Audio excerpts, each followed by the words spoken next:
Welcome to this MLS Combine preview show. There's 4 teams playing today. We're going to get Team Predator versus Team Nemesis in 30 minutes. That's going to be on YouTube. And then we're going to have Team Tango and Team X. And before we get to the MLS draft game, the updates I made last night, before we get to that, I would just like to point out that Team Predator, in order for them to win this game, they're going to have to Mo Adams in this defense is going to have to step up. You've got Fides, you've got Fajort, you've got Corey Brown, who can play left back or right back.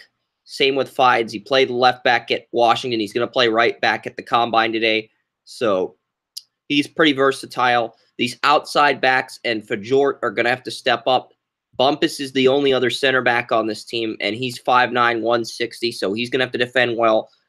I mean, if this team can defend well and if Caldwell can make saves, they've got a few big players on offense that could score, like John Baquero, the Herman Trophy Award winner. Last year, the leading goal scorer was Albert Ruiz. So you got the Herman Trophy winner from this year and Albert Ruiz on the same team.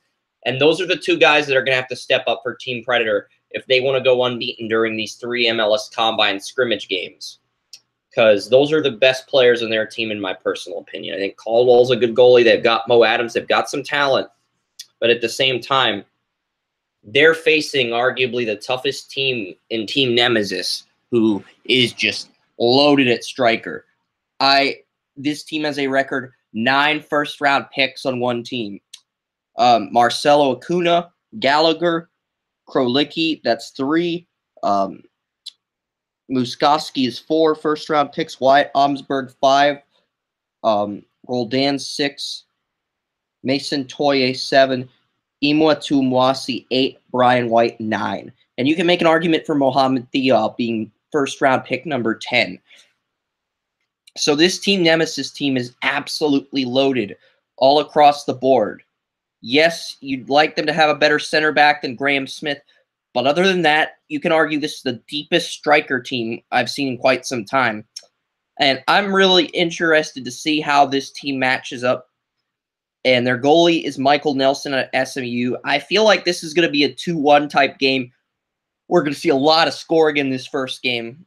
Might even be 3-2, but I feel like we're going to get quite a bit of goals in this first game between Team Nemesis and Team Predator. The next game is going to feature Team X and Team Tango.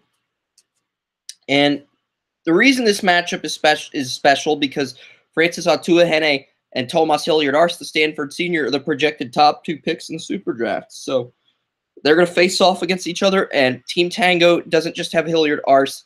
They arguably have the best defense, the best back line of any team in the MLS Combine. I know I talked about one team a year ago or 2 years ago just being loaded, having all the good defenders. I think, so that's how I feel about Team Tango. They have got Hilliard-Ars, they've got Mutino, they've got Tristan Blackman, the top 3 defenders in this draft, all on the same team. So they've got Eric Dick at goalie, who some feel is the number 1 goalie in the Super Draft. So they've got a very good team, and if the midfielders, Pablo Aguilar and Edward Opaku, who's a striker, they're both forwards at Virginia, but if they can both come together and play effectively at midfielder on the wing and create those scoring chances, I think this team has all the ingredients to go on a run at MLS Combine this year. Arturo Bosua is a guy who's capable of making that first-round splash. Max Steves is effective when healthy. Alan Wynn. I mean, Team White has Francis Atuahene, but a lot of their other players outside of him and Gordon Wild are just okay prospects. They're not like wow you type prospects.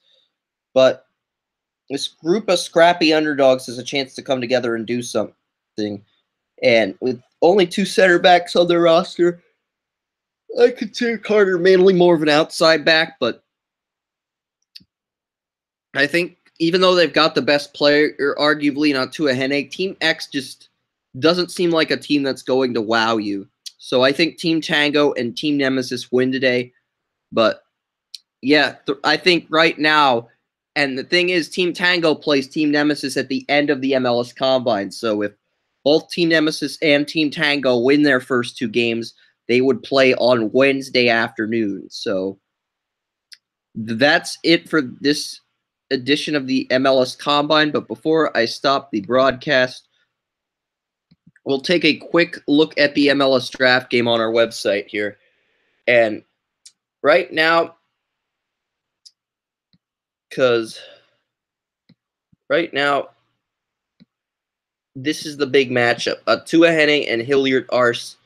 This is the big matchup because LAFC has one of 2 directions here. They can either take Hilliard Arce at number 1 or they can take Tuahene at number 1. And I think whoever they take at number 1 is going to dictate how the rest of this draft goes. If Tuahene goes number 1, I expect Hilliard Arce to go number 2 to the Galaxy. If Hilliard Arce goes number 1, I think the Galaxy get either Moutinho or Mason Toye at number 2. And I have Toye at 7, but Toye could go as high as number 2 overall. This guy reminds me so much of Kyle Aaron that it's downright scary. And with DC United, Francis Atuahene is the play. I do not think Atuahene gets past DC United. I don't. I think he'll either go number 1 or he'll fall to DC United at number 3. Ima Tuamasi's a player that could go as early as 3rd overall, but some even have him going number 1 overall. So there's a lot to look out for in today's MLS Combine.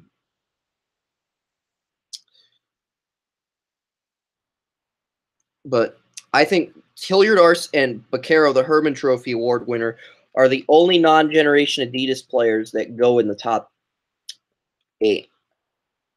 Tuahene's a Generation Adidas player. Tuamasi's Generation Adidas. Moutinho's Generation Adidas. Bo Adams is Generation Adidas, and Toye is Generation Adidas. Hilliard Arce won 3 consecutive championships at Stanford, making him an exception. Baquero won the Herman Trophy, making him another exception. Opaku's Generation Adidas. Moeller is technically considered part of the Generation Adidas class, but he's going to go top 10. Blackman's probably going to go in the top 10 as well because it's 6'3", 180. He's a right back. A right back with that size definitely warrants top 10 consideration. Justin Fides ran a 4.37 40 time. He's probably going to go in the first round.